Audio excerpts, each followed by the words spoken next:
Okay, how's it going, y'all? Today we're going to read Urukagina's Liberty Cones, the first Bill of Rights. So, Urukagina was I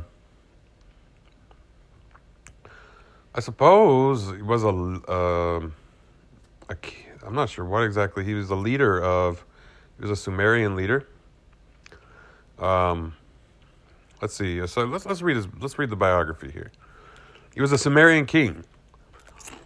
There are no images of Urukagina. This terracotta figure is from the city of Ur and is dated in a later period. The king carries a shepherd's flail, a symbol of authority. He stands before an offering table. He wears a shepherd's hat, the crown of a Sumerian king. So Urukagina reigned for 7 years in the city of Lagash, sometime around 2375 BC. Sumerian dates are never very certain. The pronunciation of his name is Urukagina. Kagina. I think it's Kagina, or maybe Kagina. Though he is also known as Urukagina and Uru-Inim-Gina. His signature is shown at the bottom of the page as the NC, ruler or governor, of the city of Lagash. He followed a long line of powerful monarchs that began with Ur-Nashe and continued for several generations with Inetum and Inmetina. During recent years, however, the power and prestige of Lagash seemed to be on the decline. Urukagina may not have been of royal descent, since he did not assume the rulership by the normal means of royal succession, and he never signed himself as Dumu, son of, which seems to indicate his father was not a high-ranking nobleman, with a title worth mentioning. It has also been suggested that Urukagina's wife, Shasha, was a commoner because her brother was a chief herdsman, an official in charge of livestock. However, this title was sometimes held by members of the minor nobility. She nonetheless became the administrator of the temple of the goddess Bao or Baba, which employed more than 1,000 workers. This suggests she was educated and thus a member of the nobility. Many of her administrative tablets from the temple have survived the present day. Urukagina's immediate predecessor was Nsi Lugalanda, who had a reputation for greed and corruption. Lugalanda seized control of the most important temples, those of the gods Ningirsu and Shushagana, and the goddess Bao.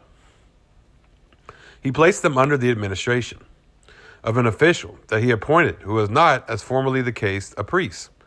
Lugalanda also appointed himself his wife Baranamtara and other family members as administrators of the temples. He referred to the temples as the private property of the NC. He no longer mentioned the names of deities in temple documents, and he levied taxes on the priesthood. Lugalanda and his wife became the largest landholders in the region. His wife shared in the NC's power, managing her own private estates and those of the Bao temple. She sent diplomatic missions to neighboring states, and she bought and sold slaves. Source: The Creation of Patriarchy by Gerda Lerner. So, let's go ahead and get into this. There's a lot to read here about Urukagina on this biography. But what we're going to read particularly is supposedly the oldest Bill of Rights that has ever been written. So it was on this cone, and it's kind of they wrote it on a cone, so as a Bill of Rights. So let's go ahead. Line of art inscriptions on the cone. They have a thing here that has them, but this is what they translated it to. The oxen of the gods, the garlic plots of the ruler did plow. For Ninjasu, the hero of Enlil, Urukagina, king of Lagash, the palace Tarash he built, and the Antasura temple he built. The temple of Bao he built for her, the pantry, her house of regular provisions, he built for her, and her sheep, plucking shed of the holy city, he built for her. For Nanshe, canal going to Nijin, her beloved canal he dug, and its outlet into the center of the sea he extended. The wall of Gersu he built for him, from distant times, from when the seed of life first came forth. In those days, by the chief of the boatmen boats were seized, donkeys by the head herdsmen were seized, sheep by the head herdsmen were seized, fish stores by the fisheries inspector were seized. Officials could seize private property. By the lustration priest, excessive grain taxes in the locality of Ambar were measured out. The shepherds of wool-bearing sheep, instead of a pure sheep, put silver.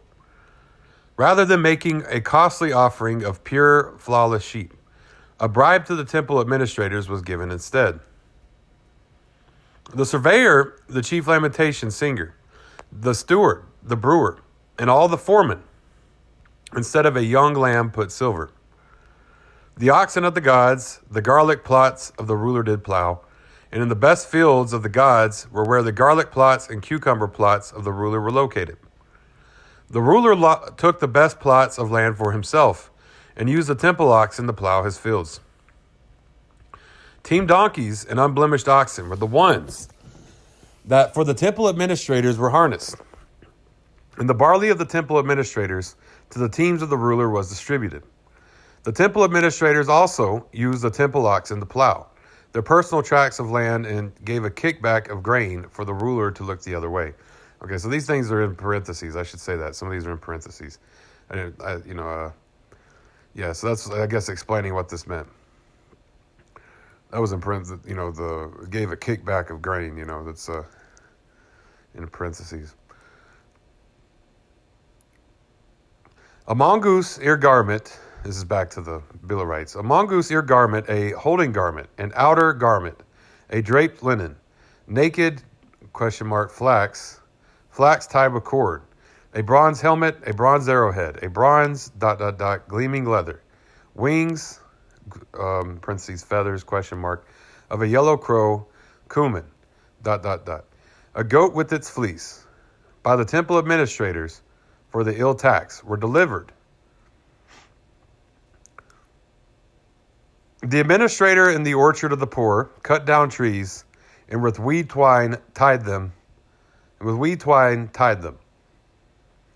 For a corpse being brought to the grave, his beer was 7 jugs, and his bread 420 loaves. 420 loaves, 2 barrig of hazy barley, 1 woollen garment, 1 lead goat, and 1 bed the undertaker took away, and 1 barrig of barley the person of took away. When into the seeds of Enki a person was brought, his beer was 7 jugs, and his bread 420 loaves. 420 loaves.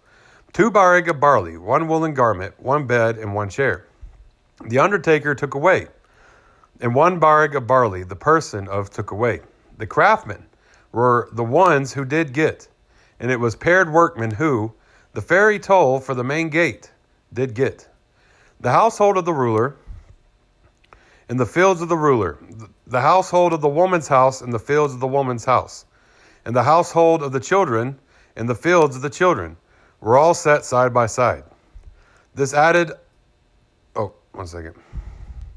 That's all in parentheses. From the border territory of Ningarsu to the waters of the sea, ones who served as officers were present. When a royal subordinate on the narrow side of his field built his well, blind workers were appropriated for it. And for the irrigation channels located within the field, blind workers were appropriated. As the customs were, it was.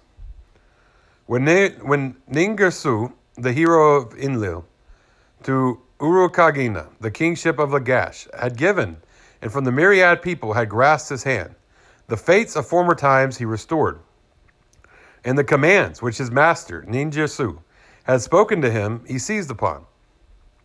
From the boats, the chief of the boatmen he removed. From the donkeys and from the sheep, their head herdsman he removed. From the fish stores, the fisheries inspector he removed. From the grain taxes of the lustration priests, the granary supervisor he removed. For the instead of pure sheep and instead of young lambs, the officers for it he removed. And as for the taxes, which the temple administrators, to the palace had delivered. The officers for them he removed. Over the household of the ruler, in the fields of the ruler, Ninjutsu, as their master he assigned. Over the household of the woman's house, in the fields of the woman's house. Bao as their mistress he assigned. Over the household of the children, and over the fields of the children, Urukagina was their master. From the border territory of Ninjutsu to the waters of the sea, no person shall serve as officers. So it says there in parentheses, like this kind of just notes they make, no corrupt persons shall serve as court officers. Surely not all the officials were dismissed. Like, this is like, no person shall serve as officers. Or, who knows? Maybe they just went into a state of communism. For a corpse being brought to the grave, his beer will be 3 jugs, and his bread 80 loaves. 1 bed and 1 lead goat the undertaker shall take away. And 3 band of barley the person of shall take away. When to the needs of Enki a person has been brought, his beer will be 4 jugs, and his bread 420 loaves. 1 barrig of barley the undertaker shall take away, and 3 band of barley the person of shall take away. 1 woman's headband and 1 sela of princely fragrance the Areshtingir priestess shall take away. 420 loaves of bread that have sat are the bread duty.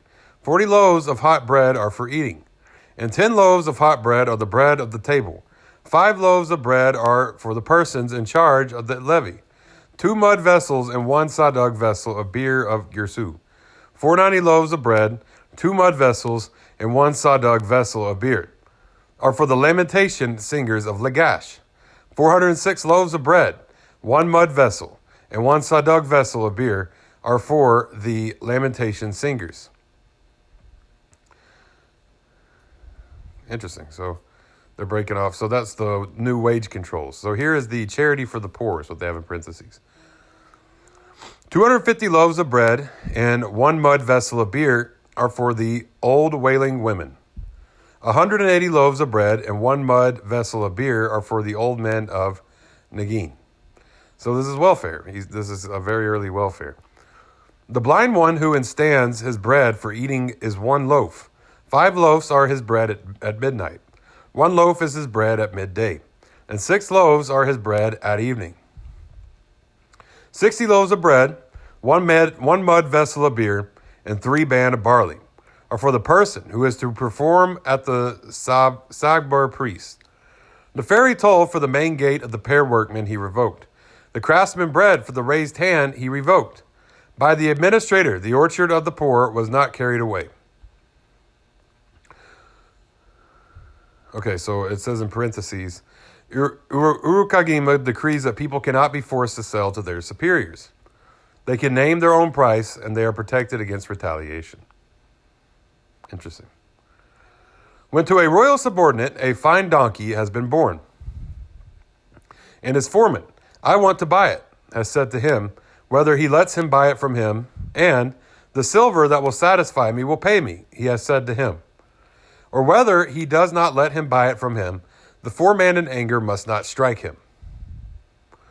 When to the house of an aristocrat, the house of a royal subordinate lies adjacent, and that aristocrat, I want to buy it from you, he has said to him, whether he lets him buy it from him, and the silver that will satisfy me, pay me. Or, my house is a cauldron, fill it up with barley for me, he has said to him. Or whether he does not let him buy it from him, that aristocrat, the royal subordinate, in anger, he must not strike. That's what's up. Okay. He commanded, as for the citizens of Lagash, the one living in debt, the one who had set up gur measure and had lowered barley, the thief and the one who had killed their prison, he cleared out. And their remission he established. So they said in parentheses, it sounds as if an amnesty was declared for everyone, even thieves and murderers. End quote. That the orphan or widow to the powerful will not be subjugated. With ninjutsu, so this is back to him, that the orphan or widow to the powerful will not be subjugated. With ninjutsu, Urukagina made a binding agreement as to that command. And okay, back in parentheses. 200 years later, Gudea would make a similar decree to provide protection for the orphan against the rich and to provide protection for the widow against the powerful. Okay, so it's like, okay. So he's like, yeah, rich people can't just come in and buy the kids if they're orphaned. Okay.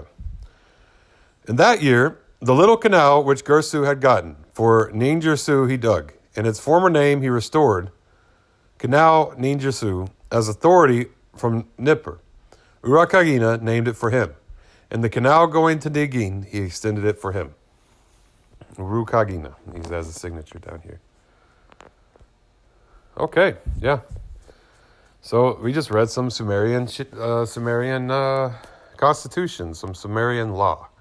This is the oldest law, I think, the oldest written law, or at least like the oldest Bill of Rights.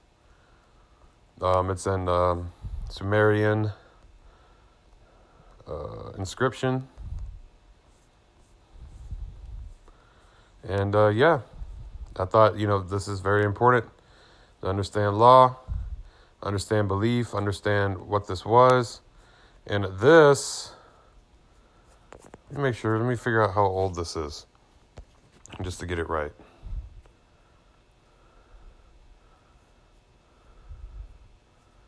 This was written sometime between 2500 BCE and 2340 BCE.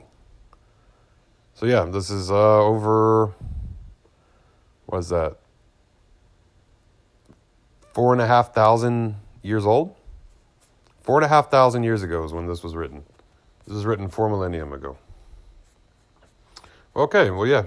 I think this may be the oldest writing that we read on here. I wanted to go ahead and get it out of the way.